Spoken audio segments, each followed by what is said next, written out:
हमें बीजेपी सरकार से कोई उम्मीद नहीं है। उन्होंने 2 साल कोई प्रयास नहीं किया, कोई कानून नहीं लाए। संविधान में संशोधन हो सकता था कि पिछड़ा वर्ग को आरक्षण मिले, इन्होंने कोई कार्रवाई नहीं करी और इसीलिए सुप्रीम कोर्ट ने ऐसा फैसला दिया है। कांग्रेस पार्टी ने तय किया है कि आने वाले निकाय चुनाव में हम 27% टिकटें पिछड़े वर्ग को देंगे। हमें बीजेपी सरकार से कोई उम्मीद नहीं है। उन्होंने 2 साल कोई प्रयास नहीं किया, कोई कानून नहीं लाए। संविधान में संशोधन हो सकता था कि पिछड़ा वर्ग को आरक्षण मिले, इन्होंने कोई कार्रवाई नहीं करी और इसीलिए सुप्रीम कोर्ट ने ऐसा फैसला दिया है। कांग्रेस पार्टी ने तय किया है कि आने वाले निकाय चुनाव में हम 27% टिकटें पिछड़े वर्ग को देंगे। पिछड़े वर्गों के हितों के लिए ये सरकार का संकल्पित है और माननीय मुख्यमंत्री जी ने ये विषय सुप्रीम कोर्ट का बहुत गंभीरता से लिया है, इसलिए अपनी यात्रा को स्थगित कर दी है। सर, शिवनी को डिटेक्ट किया गया है, वहीं जो मुख्य आरोपी हैं उनका नाम उजागर नहीं कर रही है भारतीय जनता पार्टी और साथ में जो अन्य अपराधियों के साथ जैसे कार्रवाई हो रही है वैसे उन अपराधियों के साथ कार्रवाई क्यों नहीं हो रही? जैसी सब अपराधियों के साथ कार्रवाई होती है वैसी ही कार्रवाई की है और जो भी नाम है वो उजागर है। का एक इशू आया है सामने के उस पर भ्रमपूर्ण स्थिति शायद वहां हुई होगी, जिसके लिए कल एसपी को उन्होंने ज्ञापन दिया था और एसपी ने वो ज्ञापन लिया है। स्थिति अब सामान्य है, कोई दिक्कत नहीं है। कांग्रेस आरोप लगा रही है कि ओबीसी का बीजेपी के कारण। अच्छा, अदालत में कौन गया था आप बताओ?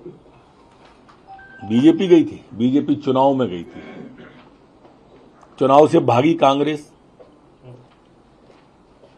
जब भगोड़े बनके आप अदालत जाओगे तो परिणाम तो जो आना है आपके सामने है, तो दोषी कौन हुआ? हमने तो चुनाव की घोषणा कर दी थी, चुनाव प्रक्रिया प्रारंभ हो गई थी।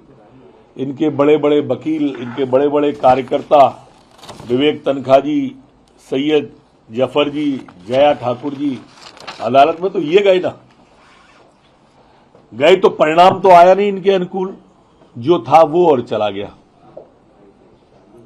और कांग्रेस के ये जो भी नेता है, आप देखो महाराष्ट्र में भी यही हुआ, वहां तो कांग्रेस की सरकार है,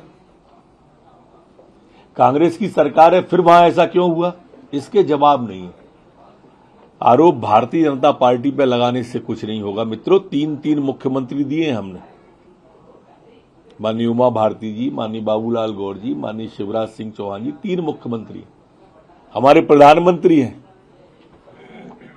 ये कांग्रेस और ये कमलनाथ जी, मुझे ध्यान है यही कमलनाथ जी थे जब आदरणीय सुभाष यादव जी मुख्यमंत्री बनने वाले थे और उनके साथ में धोखा किया। अरुण यादव जी को हटा के अध्यक्ष बने, टिकट नहीं दिया अभी लोकसभा का अरुण यादव जी को। ये वही कमलनाथ जी हैं जो पिछड़े की बात कर रहे हैं। एक भी मुख्यमंत्री कांग्रेस ने पिछड़ा नहीं दिया, एक भी नेता प्रतिपक्ष पिछड़ा नहीं दिया। हमने तो विक्रम वर्मा जी से लेकर सेजवार तक, पिछड़े एससी तक नेता प्रतिपक्ष दिए, इनने एक भी नहीं दिया।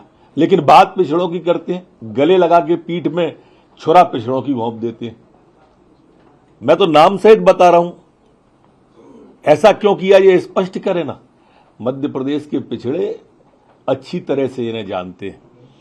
विधानसभा में यही नेता प्रतिपक्ष जो वर्तमान में, उनने कहा था कि 27% ओबीसी है। गलत जानकारी विधानसभा को दी, अदालत को गलत दी और स्टे ले आई। स्टे में पैरवी नहीं की इनने। इनके समय में कार्यकाल पूरा हुआ था, पंचायतों का क्यों नहीं चुनाव कराए इनने? इन सब बातों के जवाब नहीं है, सिर्फ भाजपा के ऊपर। हम सरकार में इसलिए दोषी थोड़ी हो जाएंगे। हमने तो जो किया वो सबके सामने है और ये तय है, हम आज भी संकल्पित है कि चुनाव आरक्षण के साथ होना चाहिए।